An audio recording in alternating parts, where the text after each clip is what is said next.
field going to be in the hands of that number 5 Peak Chevrolet of Michael Conti as the iRacing.com official pace car gets out of the way. The 5 gets on the gas. American Ethanol green flag, and we are underway from Texas. Off to quarter number 1 for the first time, up through the gears. Single filing out inside of the top 5 behind the 5.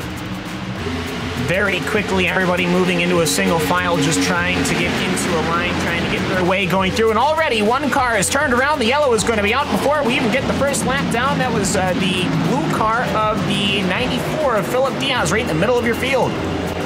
Diaz involved, a couple of other drivers turned around. The 57 involved, looks like the 90 has damaged the 34, the 78, the 41. Going to be Conti clamping road number 1, absolutely no hesitation from the 5. Green flag flies, back at it we go, and he will leave a battle for second behind him. Cody Byus on the charge, went 4th to 3rd the first time. He will go 3rd to 2nd this time. Byus with the move of the 44. Cody Byus and the 44 Logan Clampen were able to get around Michael Conti. Now we're going to see another switch for the lead.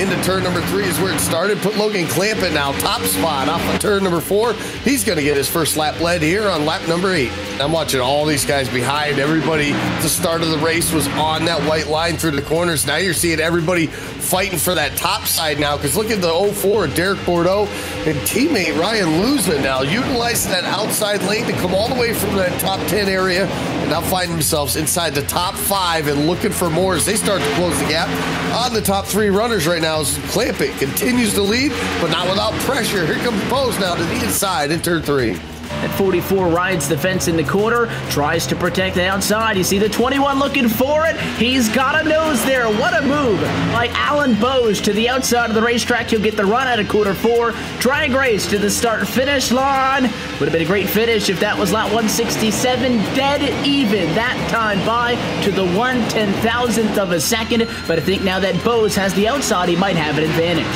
And now the battle for the race lead is on. Luza decides outside is not available. He goes to the bottom and makes it stick. New race leader, lap number 26. It is Ryan Luza getting the job done one way or another. Now in front of the 21. Caution flag and a fly though behind just as he looked to try to run away. Problems on the front straightaway with a 40 machine of Jimmy Mullis. And we go back underway. Working lap 70 to quarter 1. Top 3 single file battling for 4th behind. Yeah, side by side for that 4th spot. Logan Clampett stuck on the outside right now. Dylan Duvall with the preferred line now. Has half a car length now as he sits side by side into turn number 3. You got Brad Davies just behind him as well. Look at Kenny Humpe on the outside.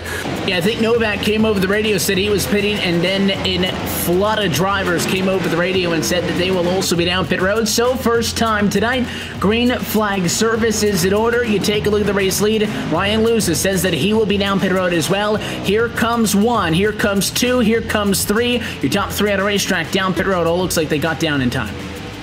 And this is where you kind of have to hold your breath because the race leader obviously get to pit early, and that's typically when you see everybody come down pit road. As soon as Luza heard that guys were pitting, he came down the next time around. Normally, there's more of a 5 or 6 lap buffer, but when the leader pits, that's when everybody else likes to come down pit road. We have a caution on the racetrack here at Texas. This is going to be interesting. With 10 drivers on the lead lap, only caution flag is out, and hearing it may be problems with Matt Busa. Well, Alan Boes, first time tonight, he gets to pull the trigger. Green flag back in the air. Good jump for the 21 of Alan Boes. Another good jump for the bottom side for Cody Byus as well as the one of Ryan Luza. They'll pull now to the inside. Side-by-side action going on about 5 rows deep now for that 2nd spot on back. Byus will clear Humpe off of turn number... Oh, trouble for the 42. Duvall into the wall off turn number 2. They'll stack the field up. But everybody able to keep it straight and moving in the same direction here. Luza, though, takes that 3rd spot from Kenny Humpe now off turn 4. Here comes Cody Byus once again. He will try perhaps going into 1 once more into the threshold. No, it will not happen this time by. Looking back though, Kenny Humpe, well, he's going to try. He's on the outside seeing if the speed will build up. Doesn't look like it will. Perhaps, yes, it will. Actually, he'll go to the inside of Ryan Michael Luza. Luza, what has happened to his car perhaps as he is just slowly rolling it on back after having a very dominant first half of this race. Alan Boes, though, he's going to have to look to cover as Cody Byus. From the wall, there he goes. Luza gonna spin in the grass. Caution flag is out. But for that number 1 car, the night is just falling apart. Kenny Humpe, he had the speed to try to make the pass, but ended up knuckling into the left front quarter panel of Ryan Luza. But either way, though, Alan Boes, very good race for him as he'll come home with a checker. He is going to bring that LSR TV Toyota Camry at a quarter number 4 at a slow to pace, but it'll taste just as sweet. Checkered flag and the win from Texas to Alan Boes. A spectacular run late into the ninth, and he was able to hold it off.